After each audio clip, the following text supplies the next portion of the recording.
Hello, denizens of the YouTube verse. It's 8-Bit Jeff here. We're going to go through a boxed copy of StarGlider for the Atari STE today. This is not my original. I purchased this new old stock a couple of years ago. I do have the original. It don't have a box though. And I have my original discs from 1989, I think it was. We also had a pirate version of this when it first came out, or before it was even available in the US. This is the new old stock version of the imported version to the US by Firebird. It was imported by a company in New Jersey that handled just importing Firebird software. So I'm not exactly sure what's up with that, but we'll be able to look through the box and we will take a look at what's inside of it, and we can see that importer's address. Okay, this is also a game that I'm not sure works 100% on the STE in this version. So if we have a problem, we're going to have to boot up the Ultra Satan version, the hard drive version by Peter Pereira, or the PP, or 8-Bit Chip, however you want to call him. Okay, let's take a look inside this box. So first of all, here is the front of the box. It shows the Atari ST mouse. So this definitely is an Atari ST version, and this is, I bet the Amiga version has a picture of an Amiga mouse, if there was an Amiga version. I'm sure there's an Amiga version of this. And the side, it says StarGlider, Rainbird. The back, a lot of cool pictures of the interface and flying around. And this is basically a complicated 3D shooter. There's a lot to it, I'm pretty sure, but we don't need to take a look at all that. It comes with a lot of stuff in this box, which is really cool.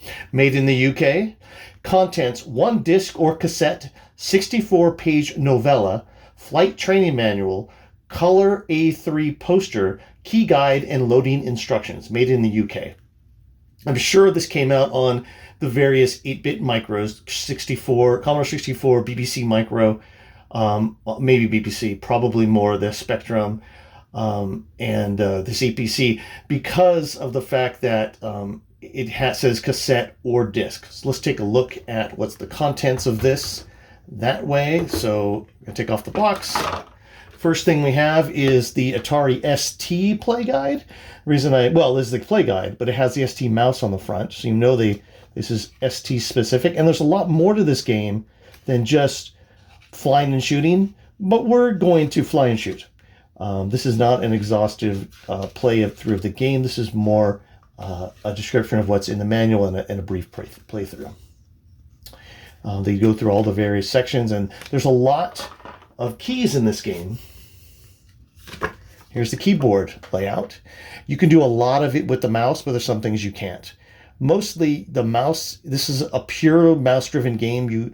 There's no joystick, or I don't think there's a joystick. I don't think you can. Maybe they did at some point change it, but you can use the mouse to bank left and right, to go forward by pressing in mouse buttons and pushing forward, and then you can go back. You can also move side to side. Pretty much you can do everything you need to do with the mouse, but then there's some other keys that you need for certain things.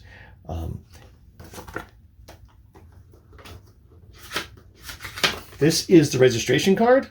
Registration card for Firebird, but for this edition, goes to the USA. Goes to Ramsey, New Jersey, P.O. Box 49, Firebird Licensing Inc. So you know this had to be a company that imported the Commodore 64, Amiga, and Atari ST versions. And what they did was repackage them with things like this for the USA, and then give you a registration card so you could send it out. And then this would have made it out to some of the bigger software stores, probably for the Commodore 64 and for the Amiga, possibly this time for the ST. This would have made it to your B. Dalton software or some of those chains. Probably also in the same form, it would have made it out to the local stores. We had lots of local stores. We didn't have one really local to us, but small gaming specific stores, Computer Games Plus, things like that.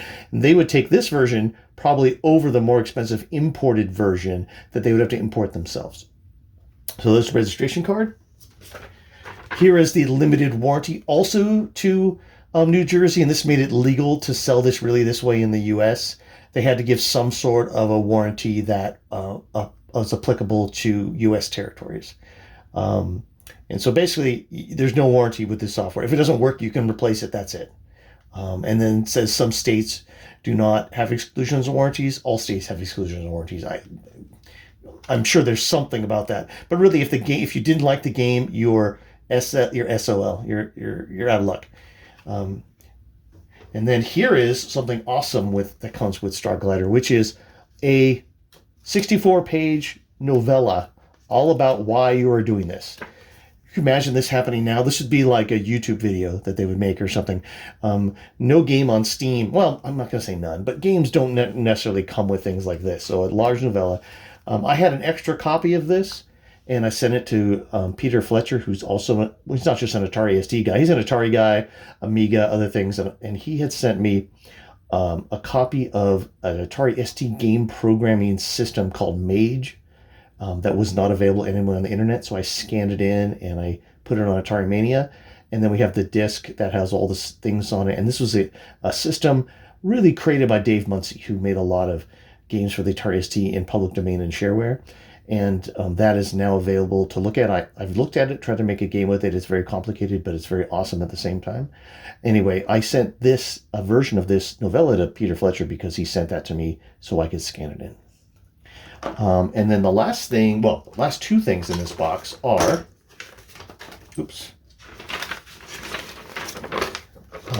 the poster. This is your airborne attack vehicle. Your AGRAV, like they kind of mentioned that in the manual a little bit when I just looked at it there. Pretty cool. If I was I had purchased this, but if I was a kid and I got this and it was like the one game I had, I would have like read through all of this material before I play this game. Now we're just going to try it without reading through anything. I do remember a little bit about how to play this. And then here's a very interesting thing about this game. StarGlider comes on a disc inside this box. And the box really is set up to hold 2 cassettes. So they use this inlay for a lot of different games. But also, they modified the inlay so it could hold 1 or 2 3.5-inch discs, which is really cool. This is not something you found in the USA very often. This is definitely probably directly from Rainbird/Firebird. Okay, so we are going to put all of these things nicely back in our box. I don't know how much you can see this, but I'm going to leave the disc out because I want to try it. And we're going to get all these items nicely back in the box here for people that like to see things reboxed, maybe by size. There's the back and the front. And so we put this back on. Oops. And it will wait to put the disc back in it when we're done playing. Okay. So let's turn on my step-up converter for this UK powered Atari ST. One of the problems, Atari ST's had internal power supplies, which is great. One of the problems with that is trying to have an internal power supply when you want it to be able to be used between different countries. I had to have a step-up converter for that. Okay, so let's load up StarGlider. And I know the first time that I ever played this, I was amazed by the music at the beginning. Let's see if this still works the same way.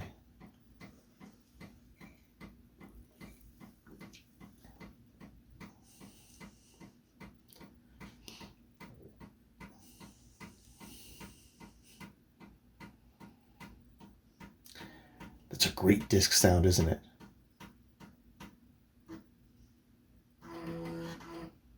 Just listening to the Atari ST disc sound is fantastic. Let's keep our voices down and listen.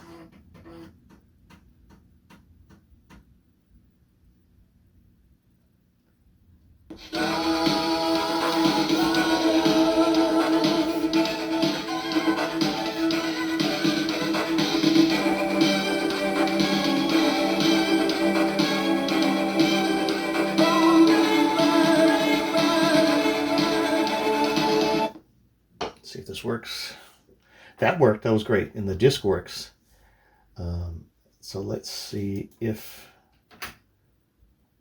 Okay, so I can move around. Oh, that's it. Yep, that noise tells me there's something not working with this on the STE. That's not a good noise. I'm going to stop this right away. Let's turn on the Ultra Satan. This happens with a few games every once in a while. We're going to turn on the Ultra Satan, and then we're going to use the hard drive version of it. So let's get that up real quick.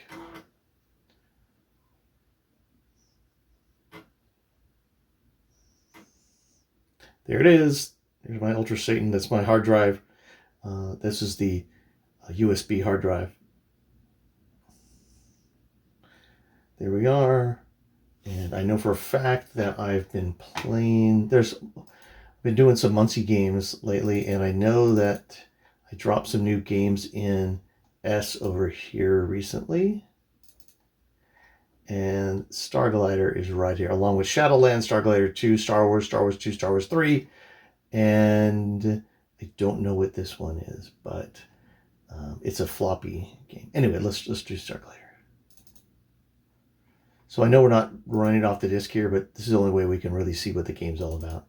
So again, we're going to get, we're going to get a really cool scanned-in screen that's kind of similar to a hold and modify screen on the Amiga that Peter Pereira does. He scans in part of the game box or instructions and puts a game there whenever he makes a hard drive version. Really cool looking. And then this should come up with a little bit faster now.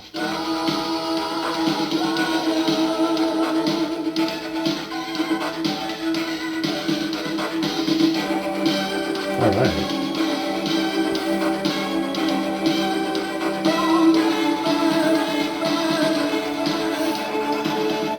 Oh, let's get a little StarGlider in here. Okay.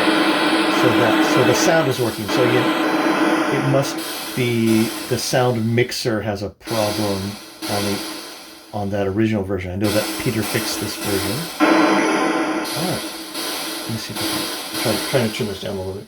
It's not that simple to do. Okay, let's go. All right. So you fly, you press the left mouse button and push forward you press the mouse button and push forward, right mouse button and push forward to get faster, and then you just shoot at things. I know there's more to it than that. That's what I do. And you have a map down here that kind of shows you where you're going, so I want to slow down. Maybe take out one of these.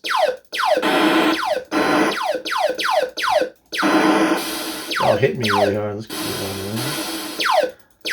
Okay, let's go forward and try to shoot this thing.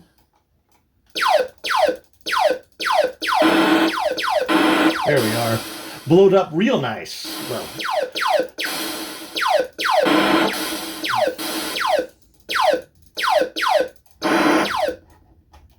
Let's go back over here. We're going to turn around so we can get some of these guys in front of us. Ooh, what's over here? There's a couple of red guys. All right. Oh, slow down, slow down.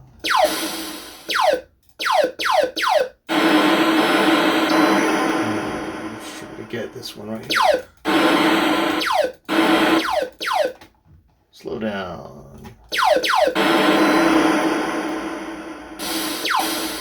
It's a little like Star Wars, a little bit.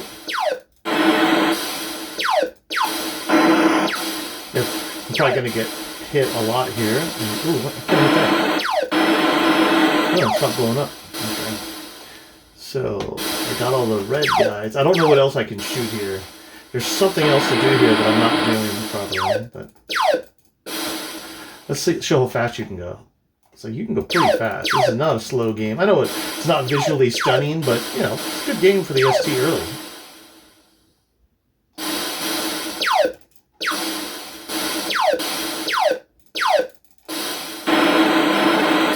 You do get audio damage reports at some point too. There's something else I can find, like another weapon. Anyway, I need I need more practice with.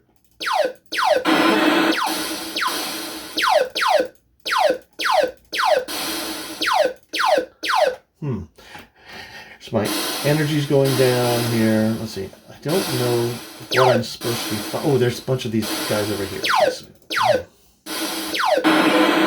I'm trying to bump into me.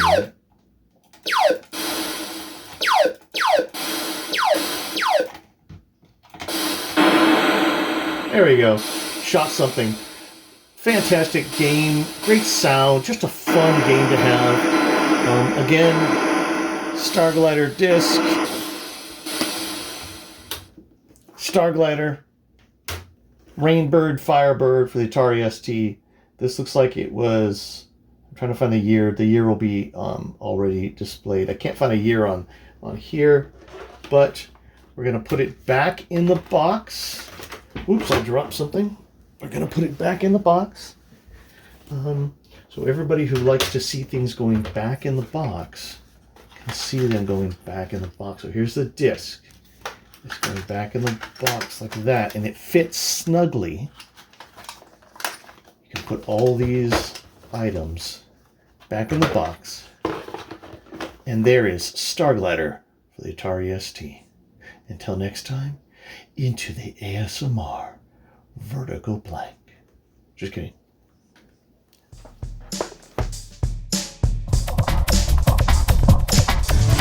Into the vertical blank, generation Atari. Into the vertical blank, generation Atari.